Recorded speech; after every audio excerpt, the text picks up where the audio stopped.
Olá, queridos alunos, sabadão, eu tô aqui gravando para vocês a revisão de N2 com muito carinho. Eu quero que todo mundo saia super bem na prova de N2, que ninguém fique de N3. Eu quero ver vários sets. Pessoal, a prova de vocês está muito tranquila. Ela vai privilegiar as pessoas que acompanharam desde o começo do curso, porque a gente vai falar muito de assuntos, vocês vão perceber, assuntos que já foram falados em sala de aula várias vezes. Então, quem participa, quem presta atenção, quem fez a atividade que eu passei para vocês na quinta-feira, vai sair super bem. Fiquei sabendo não, já recebi os trabalhos, vocês foram em peso fazer atividade quinta-feira, eu fico muito feliz por isso. Eu falo muito bem da turma de vocês, eles são muito dedicados, muito empenhados, e eu torço para que vocês continuem assim até o final do curso, porque vocês são o futuro do país. Eu comento muito com o coordenador e com o diretor lá da faculdade de Itaberaí, que vocês são muito desenvolvidos, muito dedicados, isso é muito legal. Turma, então vamos começar a revisão de vocês. Lembrando que a N2 não tem bombom para quem tirar 7, porém eu vou corrigir a prova no dia.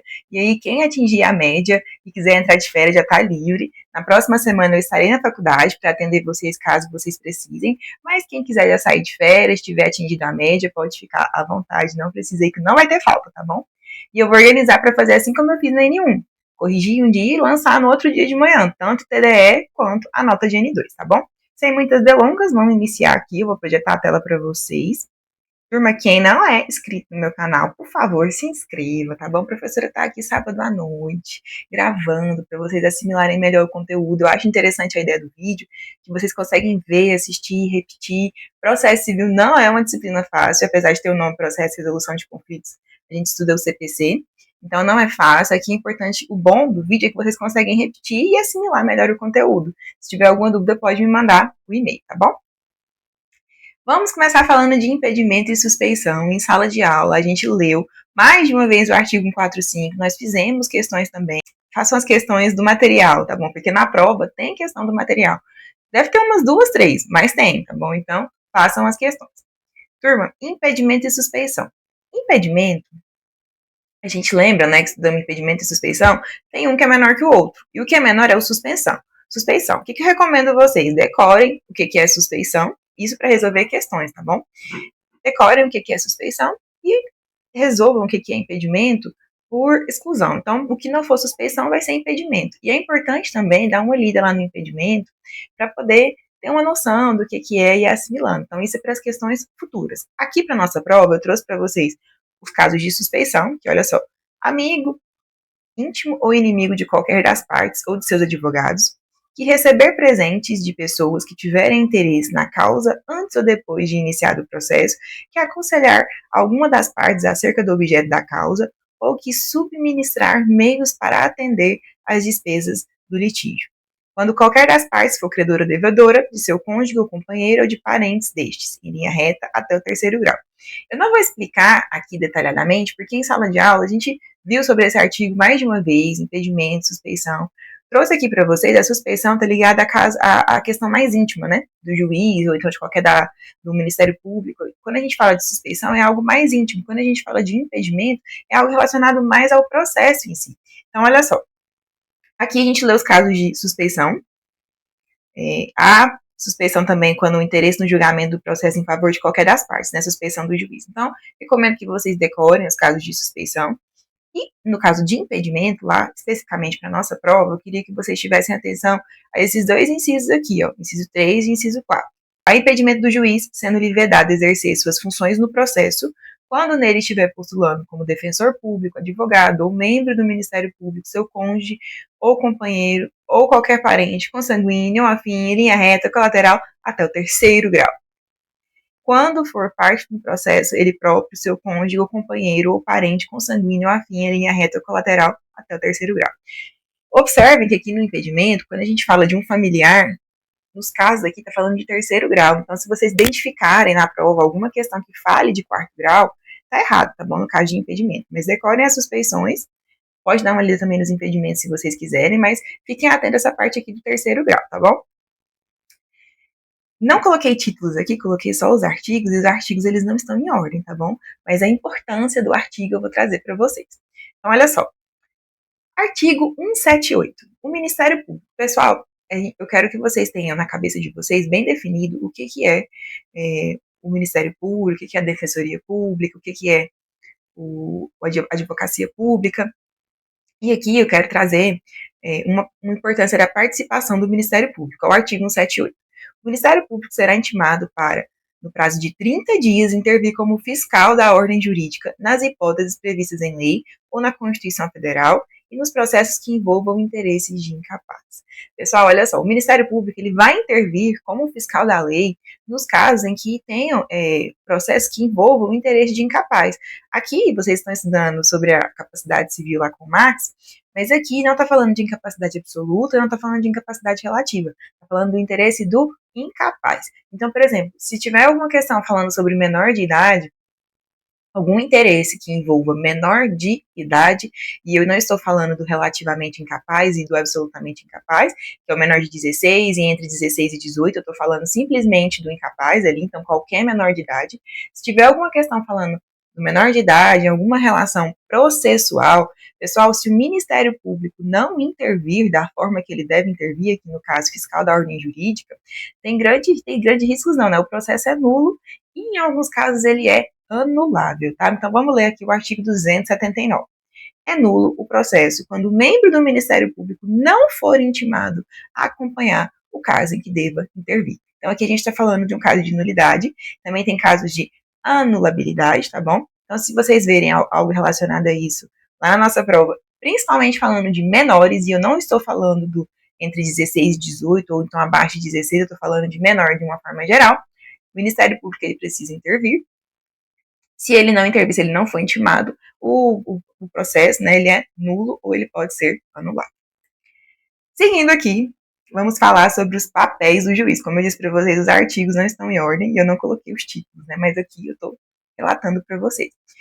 Quando a gente vai falar dos papéis do juiz, no artigo 139, eu queria que vocês tivessem atenção especial. A gente leu esse artigo em sala de aula também. Eu queria que vocês tivessem atenção a alguns incisos, e eu trouxe os incisos para vocês. O juiz, vamos ler. O juiz dirigirá o processo conforme as disposições deste Código, incumbindo-lhe, inciso 3, prevenir ou reprimir qualquer ato contrário à dignidade da justiça e indeferir postulações meramente protelatórias. Então, qualquer ato que atente à dignidade da justiça, contrário, e a gente lê o que são atos atentatórios e contrários à dignidade da justiça, nós lemos também, eu não vou relatar todos eles agora, mas se qualquer ato que ali contrário à dignidade da justiça, ele pode indeferir, né? Ele pode reprimir, falar que não vai ter, e indeferir postulações meramente protelatórias. Algum ato que a parte queira somente atrasar o processo com aquele ato, ele pode também indeferir. 5. Promover a qualquer tempo a autocomposição, preferencialmente com auxílio de conciliadores e mediadores judiciais.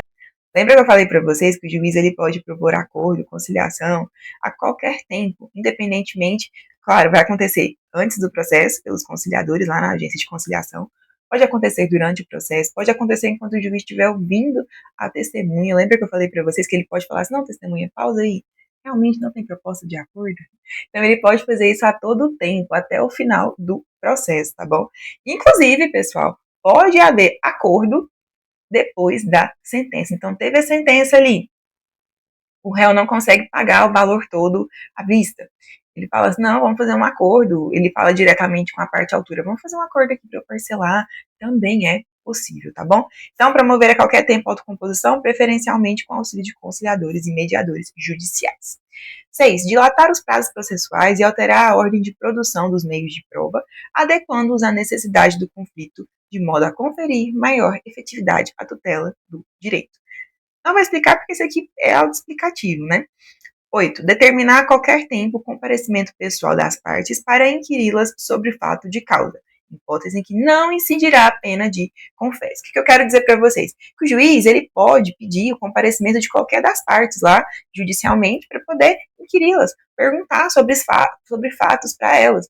E elas relatarem o fato que o juiz está perguntando, não incide que é pena de confesso, não é porque elas estão lá prestando algum esclarecimento ali naquela fase que o juiz está colhendo provas, que vai ter pena de confesso. Então, guardem essa informação.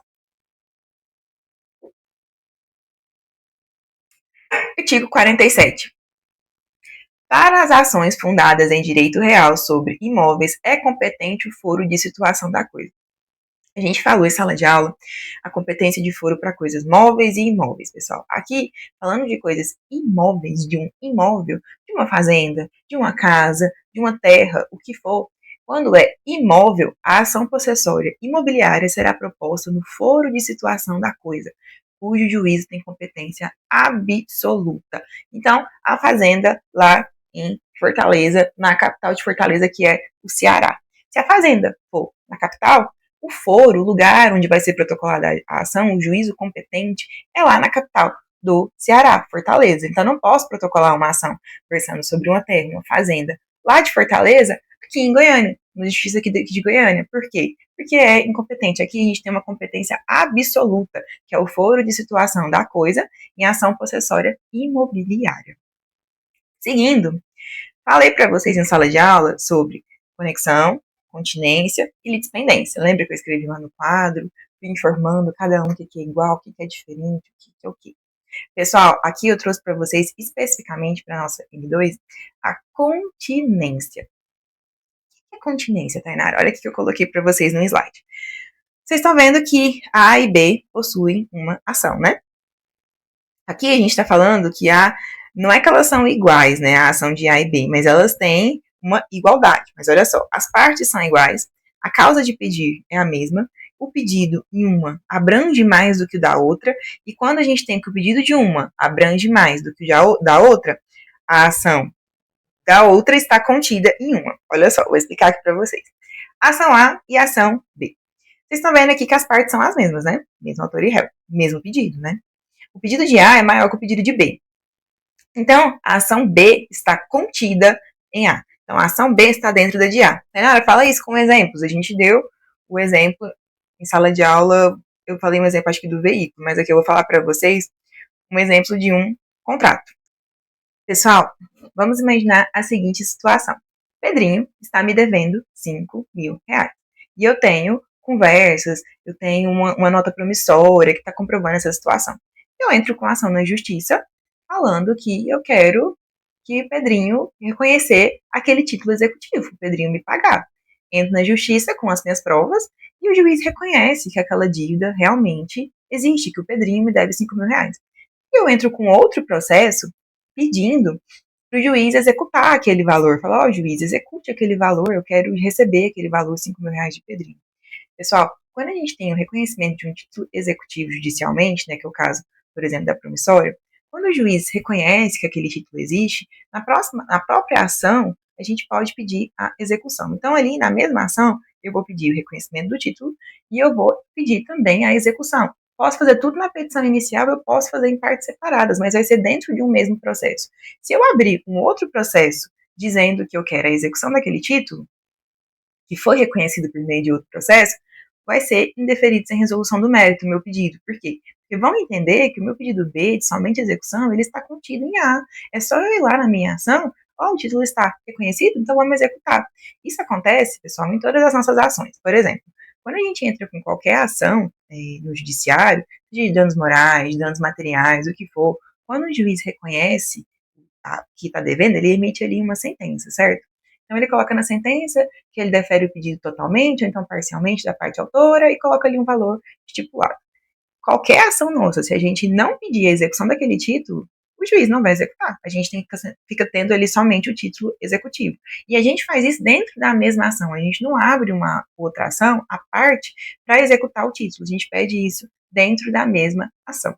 Então, eu quero dizer para vocês, eu falei para vocês também um exemplo em sala de aula, que inicialmente, vamos pensar no caso A. No caso A, eu pedi a anulação de uma cláusula de um contrato. Caso A. Aí depois eu entrei com outro processo pedindo a anulação de todo o contrato. O que vai acontecer com o processo A? Ele vai ser extinto sem resolução do mérito, porque o A vai estar contido em B. Então funciona dessa forma, com dois exemplos, um mais simples e outro mais complexo. Mas lembrem-se da continência que estará na nossa prova. Artigo 180, aqui a gente vai falar sobre os prazos do Ministério Público. Pessoal, os prazos do Ministério Público, de forma geral, quando não é específico do Ministério Público, eles são em dobro, do Ministério Público e da Defensoria Pública. Então, se tiver qualquer prazo lá, por exemplo, um prazo de contestação, se o réu tiver assistido pela Defensoria Pública, e não tiver prazo específico em lei, porque agora eu não lembro se tem prazo específico em lei para contestação, mas se não tiver um prazo, o prazo da defensoria vai ser o dobro do que um escritório privado. Então, vamos lá. Se não tiver prazo estipulado claramente, o prazo do Ministério Público é X, o prazo da Defensoria Pública é X, não tiver um prazo específico no CPC, é em dobro, utiliza-se os prazos gerais, né? Só que para eles têm o dobro desse prazo. Então, olha só. Artigo 180. O Ministério Público gozará de prazo em dobro para manifestar-se nos autos, que terá início a partir da sua intimação pessoal. Cortei uma partezinha do artigo, né? Mas o que eu quero falar para vocês? O que interessa é o parágrafo 2º. Não se aplica o benefício da contagem em dobro quando a lei estabelecer, de forma expressa, prazo próprio para o Ministério Público. Eu acabei de explicar para vocês. Na Defensoria Pública, do mesmo jeito, eles gozam de prazo em dobro e não se aplicará o benefício da contagem do prazo em dobro quando a lei estabelecer prazo próprio para a Defensoria Pública. Ela vai estabelecer expressamente, pessoal. Ela vai colocar lá aquele caso lá da intimação. O Ministério Público ele é intimado para manifestar no processo que envolva menores no prazo de 30 dias. Já tem o prazo ali dele.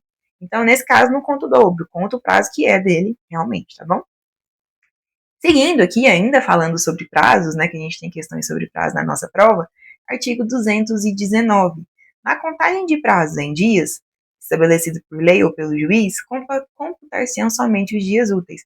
Pessoal, eu levei para a sala de aula lá um calendário, né, do nosso material, e contei para vocês um prazo lá de contestação. A gente exclui o começo, inclui o final, os dias não são contados em feriados, não são contados em finais de semana, não são contados no recesso forense. Então, aqui, ressaltando no artigo 219. A gente leu também o artigo 219 e 220. Artigo 220. Suspende-se o curso do processo, do prazo processual, nos dias compreendidos entre 20 de dezembro e 20 de janeiro. Então, olha só, eu coloquei lá para vocês o prazo do recesso forense, né? Recesso, férias forenses, que são de 20 de dezembro a 20 de janeiro. Nesse período não tem as audiências comuns, né? Tem aquelas audiências, por exemplo, de custódia, e outras que forem, assim, imprescindíveis, urgentes, né? Mas não tem, por exemplo, uma concessão de uma liminar, alguma coisa assim, urgente. Mas não tem audiência comum, de conciliação, de instrução e julgamento neste período aqui. Por quê? Porque os prazos estão suspensos. Artigo 190. Esse artigo 190, pessoal, como eu disse para vocês, não tem uma ordem específica aqui dos nossos artigos, né? Eu fui dando uma olhadinha na prova e fui montando aqui os artigos que são relevantes, tá bom? Então, me desculpem por não estar colocando aqui o tópico, os títulos. Talvez, se vocês lerem só os artigos, vai ficar um pouco confuso. Então, é interessante assistir junto com o vídeo, tá bom? Então, olha só, o artigo 190. Versando o processo sobre direitos que admitam autocomposição, é lícito às partes plenamente capazes de estipular mudanças no procedimento para ajustá-los a especificidades da causa e convencionar sobre os seus ônus, poderes, faculdades e deveres processuais, antes ou durante o processo. Traduzindo esse artigo 190. Quando for possível, conciliação e mediação, né, que são os direitos disponíveis, não são os indisponíveis, aqueles direitos que a gente pode dispor, o que a gente não pode dispor, o direito à vida. Quando a gente está falando dos direitos disponíveis que podemos dispor, aqui eu estou dizendo o seguinte, que quando for possível autocomposição, mediação, conciliação, arbitragem, os direitos disponíveis, as partes, elas podem estipular mudanças ali nos procedimentos. Um exemplo deles é alterar prazos. As partes podem dispor prazos diversos ali, desde que convencionados entre as duas partes, autor e réu, desde que tiver ok para as duas partes. Então, o artigo 190 ele quer dizer isso. Artigo 335. O réu poderá oferecer contestação por petição no prazo de 15 dias, cujo termo inicial será a data. Pessoal, a gente falou sobre contestação várias vezes, né? Inclusive, eu desenhei não, eu coloquei lá no material uma linha do tempo processual para vocês e eu falei diversas vezes. O processo começa com a petição inicial, o autor protocola a petição inicial, mas ele só fica completo, válido, quando o réu é citado. O réu é citado para tomar ciência daquele processo. E após a citação, ele tem um prazo de 15 dias, como a gente viu agora, os dias são úteis, para poder contestar. Então, são 15 dias úteis de contestação, contados da citação efetiva do réu. Aproveitando já o gancho, citação e intimação. Qual que é a diferença de citação e intimação? Falamos bastante sobre isso em sala de aula e chegou o momento disso estar na prova de vocês. Citação, pessoal, é para o réu ter ciência de que ele está sendo processado, é para ele tomar ciência e se tornar parte realmente daquele processo. Porque como é que ele vai ser processado sendo que ele não sabe? Não tem como. Para o processo ser completo, ser perfeito, ele precisa ser citado e ele precisa ter a oportunidade de apresentar a sua defesa, que é a contestação. Se ele não apresentar, ele é declarado réu e ele pode depois recorrer. Mas a citação é isso, é a ciência do réu de que ele está sendo processado. No início, ali, no início do processo. O que é a intimação? Depois que o réu foi citado, apresentou a sua contestação ou não apresentou, os próximos atos, o autor e o réu, eles serão informados dos próximos atos. Então, por exemplo, marcou alguma audiência, pediu a produção de alguma prova, marcou alguma perícia, o juiz vai intimar as partes dos próximos atos. Então, a citação é somente no começo do processo para o réu tomar ciência. Já a intimação, as duas partes recebem, autor e réu, e são referentes aos demais atos processuais. Carreiras jurídicas. Pessoal, vamos falar sobre a diferença entre os cargos. Falei para vocês em sala de aula, esse slide aqui foi apresentado em sala de aula, então eu quero que vocês relembrem a diferença do defensor público, do promotor de justiça e do advogado público. Gente, tá vendo que tá bem pequenininho aqui os conceitos? Então, muito tranquilo. Decorem, memorizem esses conceitos aqui. Eu lembro que o defensor público, a defensoria, é para quem não tem condição financeira, ó, trabalha para quem não tem condições de contratar um advogado particular. Lembra da mãezinha lá, que não tem condições de não estar recebendo a pensão alimentícia dos filhos, não tem condições de pagar um advogado particular, recebe uma renda baixa, vai lá na defensoria e solicita o auxílio, eles ajudam.